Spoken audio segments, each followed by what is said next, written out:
Hello and welcome to This Is. Yes, I just stole Matt's intro because we have a very spicy topic for you today. Tim Cook, our best friend, has got something cooking for us. Apple is getting into the console game. Asterisk maybe because we have some patent filings that seem like they're highly sus. So a couple weeks ago, Apple filed for a patent for multiple game controllers. Yeah, a lot actually. Like several different ones. So what we've done is we looked at these patent filings, and we have our good friend Treston, who does a whole bunch of our thumbnails and whatnot across multiple channels of ours. We had him mock up what this might look like in real time. The first one up is like a Joy-Con style system, which goes on the sides of either like an iPhone or an iPad. Now, what's interesting about this is that the patent only shows a couple buttons, which is mainly just the directional buttons. So a couple thumbsticks and a couple D-pads. So what I take from that is that with this controller, they would still very much rely on touchscreen controls absolutely. for a bunch of these. But I mean, one of the main things is if you played any kind of real games on a mobile device, one of the things that I always find lacking are the controls. And there are lots of different third-party controllers. Razer makes them, Backbone, lots of other things that you can like snap your phone into or whatever. And typically those actually work fairly well. The downside is they're pretty much always big and bulky. And you have to kind of put the whole thing together. Knowing Apple, they'd probably be magnetic. You just go like snap on the side of like your iPad or your iPhone or something. To me, it would make gaming on a mobile device much more useful. You know, what's interesting about it is that it can be in either orientation for either landscape or vertical, which is kind of cool. Snap on the side of an iPad, on the size of an iPhone. It does seem like it would be roughly the same height as an iPhone. That's one of the things that with the Joy-Con specifically really important. The reason why we don't have a mega-sized or a smaller-sized Switch is because it has to be the exact same height for the rails. Otherwise, you would lose Joy-Con compatibility. And looking at this patent filing, it looks like it would be the same height as, say, probably like an iPhone like 13 Pro or something. Sure. Which means that by default, it's going to be really small, meaning that probably that's the reason why you only have just like a D-pad and a couple of buttons on the actual device. Well, like, and if I'm looking at something like the Backbone, which is what I consider to be like the Cadillac of the mobile controllers, they're able to fit full buttons on there. But to be fair, those are bigger, right? Like that's not like a little slimline Joy-Con that you would attach. That's actually like a big, almost a case style. But would you want something too small? To me, the size is the most important thing. The main reason why I don't want to play games on my phone is because I don't have a nice controller. The main reason I don't keep a nice controller with me is it's huge, and if I can't fit it in my pocket, I'm probably not going to carry it with me, right? If I'm going to carry a big controller in my pocket, I might as well carry an actual dedicated game console like an analog pocket or something, right? Yeah. But if these Joy-Con things are tiny and easy to like maybe put on the back of like a magnetic case like MagSafe style or something like that, I would actually probably be a lot more inclined to actually carry them with me, especially because Apple continuously pushes things like Apple Arcade. The fact that there is an enormous pile of money made on all kinds of free-to-play and paid games that are on the iOS store. Like, people are always saying like, oh, I can't wait for Apple to make a game console. They're making unbelievable amounts of cash on in-app purchases and games and whatnot. So I think there's a real advantage to Apple for them to lean into making that gaming experience better with, I'm sure, a very affordably priced new set of Joy-Con style controllers. They'll just go. One of the other things that's kind of going on is Apple recently won a patent to have a version of like a thumbstick controller, which looks exactly like, if you look at the patent file specifically, it's like, I'm surprised they got away with this actually. Right, this looks like so they won this patent. It shows that they are actively trying to research this. Now, the last controller that they show in the patent is almost like a Folio one. So that's super interesting because the Folio, like, I mean, I'm using one right now on the iPad, right? Something like that, especially if it was built into the phone, right, where you can flip it open, you have like some basic controls, and then you can just sort of like unfold it and just sit there and play some games. It's a cool concept, maybe more so for something like an iPad compared to an iPhone, but I'm very excited that Apple are starting to put some real effort into fixing the physical controls on devices. I know I feel like I'm an old man here, but like, touchscreen controls just aren't as good. I know a lot of kids have grown up playing Fortnite on, I guess not an iPhone, but on like, touchscreen devices, and they're incredibly good. And look, if you've got that skill, all the more power to you. But for me, having actual physical buttons, that tactile response, and especially the sticks, it's very difficult for me to kind of get around that because I've gotten used to the superior sort of motion capture method. Now, if you actually take a closer look, it looks like just a DualSense, but if you zoom in, they're talking about more about the actual specific design of the thumbsticks. Right. One of the things Apple's done really well is integrate sound and haptics. If you played with the DualSense controller, one of the things that controller does phenomenally is the motion sort of experience, right? It's not just like a rumble motor. All of those things make a huge difference to me. It's part of the reason why I think the DualSense is now clearly head and shoulders above the Xbox controller. Oh yeah, absolutely. And if they can start integrating that into something something which was small, thin, lightweight, and portable, and very expensive, that could go onto your iOS device, I think that would make a ton of sense, because that seems like something that's right up Tim Cook's alley. Here's what I think is going to happen. Okay. The Apple TV. Oh. You know what Apple has loved to do over the past couple of years? Put an M1 chip in literally every one of their devices. Ooh. So if they came out with an Apple TV with an M1 processor in that is a really powerful machine. It has the power to run a lot of AAA games.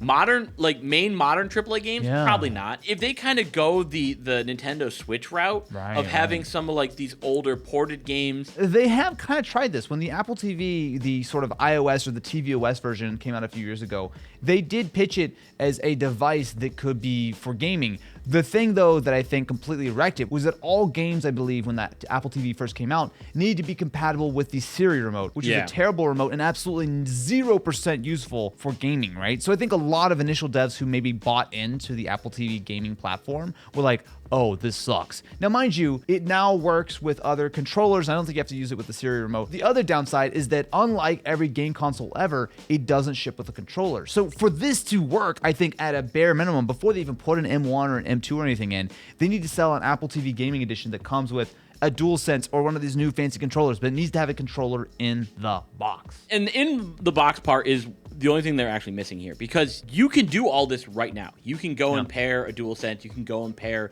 an Xbox controller. All Apple arcade games work immediately with a controller. So you have they have an ecosystem of games, and they have been very quietly, but steadily increasing the amount of decent indie games on Apple Arcade. One of the big titles that they just grabbed is Bloons. Bloons Tower Defense 6. Really? That's a fairly large game for a subscription service to have grabbed. It's one of my favorite games, I'll be honest with you. Do I see Apple making a console that's going to replace an Xbox or PlayStation? Absolutely not.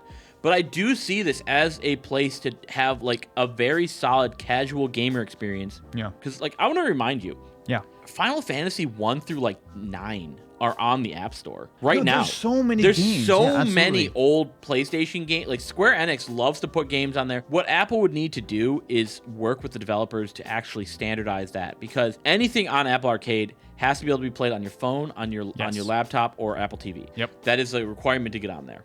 I don't think there'd be a crazy amount of work in order to get some of these other titles that have been iOS for years at this point, in order to get those up to be able to work on an Apple TV. Well, and some of them do right now, right? I think most people just don't think. If they work with some of these games that are on there, which are at when they release AAA titles, it's a cheap, casual way to game. So looking through, I actually have not checked out Apple Arcade in a while. They actually have a fair few fairly high quality looking games. They have the SpongeBob game, they have 2K, they have Construction Simulator, they have Goat Simulator, which is apparently going to be dropping here in a couple of days. There's a fair few games that are on Apple Arcade. And just to remind you, this is a $5 a month subscription, or it comes bundled in the Apple TV Plus one. So I have they changed the name. I think it's Apple. It used to be Apple One, right? And now I think it's Apple, I forget what it is. They changed it recently. I don't know.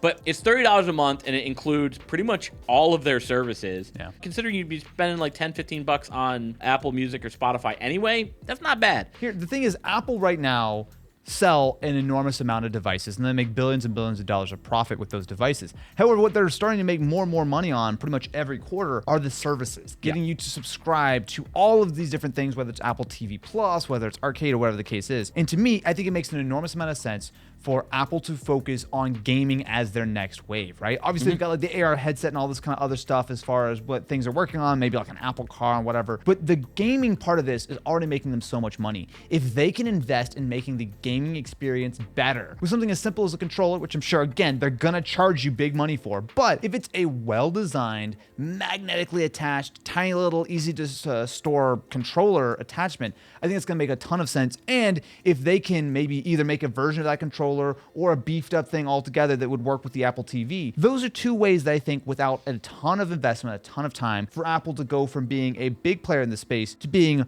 an absolutely huge one, where they're making a console and they're making the phone in your pocket every bit a Nintendo Switch competitor. I think the biggest hurdle that Apple's going to have right now is actually the software side and getting developers on board with this. They have to just throw money at developers right now in order to get them on board. Much like Netflix is doing. Check out that video of This Is. Right. here. So imagine like Apple managed to get like Grand Theft Auto on like, you know, like just one, like it just takes one game. This is where things kind of fell apart for them because iOS was the #1 way that people were playing Fortnite. Yeah. And then over the, you know, the contract disputes and blah blah blah blah blah, and we saw how that like just kind of epically melted down. If they can get some developers on board to develop for M1, they can shove an M1 into literally every one of their devices, which is they're already doing. We already did a video on the iPhone 14, but let's say they had a M1 version of the iPhone 14, and then suddenly, I know, right?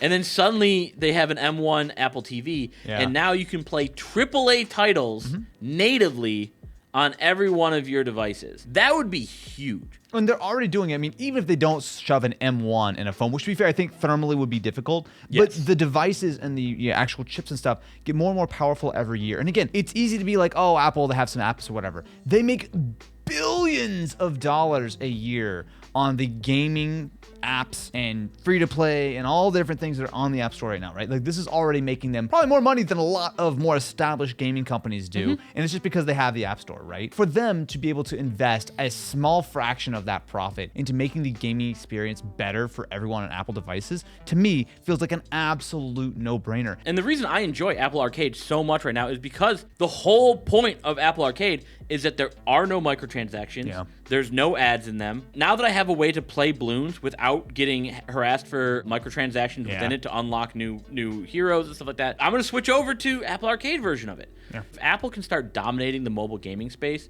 and make all their money through the App Store that way, I think they are poised to just skyrocket. Well, you know what? That's a great point, right? I think a lot of people are upset at the idea and this sort of state of mobile gaming. But if you think about it from the perspective of, yeah, Apple's charging you $5 a month, but just like how Game Pass gives you an enormous amount of games for a fairly low monthly price, Apple is kind of doing the same thing, and they're delivering games that are high quality. It almost feels like if you're a real gamer and you want to help support mobile gaming that is not full of nonsense, this is something that you should get behind. But let us know what you think in the comments below. Let Matt know how you feel about his future Bloons. Subscribe, ring-a-ling, and we will see you next time, friends, for Matt's Bloons Adventures.